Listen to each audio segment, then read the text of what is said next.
ছাগলের খামার শুরু করার আগে এই ভুলটি করবেন না। লাভজনক খামারে 50% সাফল্য নির্ভর করে সঠিক স্থান নির্বাচনের উপর। আপনি যেহেতু খামার নিয়ে নিয়মিত কাজ করছেন, তাই এই কন্টেন্টটি আপনার অবশ্যই উপকারে আসবে ইনশাআল্লাহ। ছাগল খামারের সঠিক স্থান নির্বাচন, যা অবশ্যই মাথায় রাখবেন। 1 নম্বরে উঁচু ও শুষ্ক জায়গা নির্বাচন করুন। বন্যা বা বৃষ্টির পানি যাতে না জমে। পানি জমে থাকলে রোগব্যাধি দ্রুত ছড়াবে। খোলামেলা ও আলো বাতাসপূর্ণ পরিবেশ, পর্যাপ্ত সূর্যের আলো বাতাস থাকলে ছাগল সুস্থ থাকে, রোগবাদ কম হয়। বিশুদ্ধ পানির ব্যবস্থা, টিউবওয়েল বা নিরাপদ পানির উৎস থাকা জরুরি। বিদ্যুতের সুবিধা থাকতে হবে। আলো, পানির পাম্প, নিরাপত্তা আধুনিক ব্যবস্থার জন্য প্রয়োজন। নিকটবর্তী চারণভূমি থাকলে ভালো, খাদ্য খরচ কমবে, ছাগলও সুস্থ থাকবে।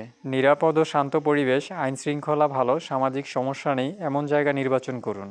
মনে রাখবেন, সঠিক জায়গায় খামার মানেই রোগ কম, খরচ কম, লাভ বেশি। খামার বিষয়ে এমন আরও তথ্যভিত্তিক ভিডিও পেতে চাইলে ভিডিওটি শেয়ার করে দিন, যাতে অন্যরাও উপকৃত হতে পারে। ধন্যবাদ সবাইকে। দেখা হবে আবারও নতুন কোনো ভিডিও নিয়ে। সেই পর্যন্ত সুস্থ থাকুন, ভালো থাকুন।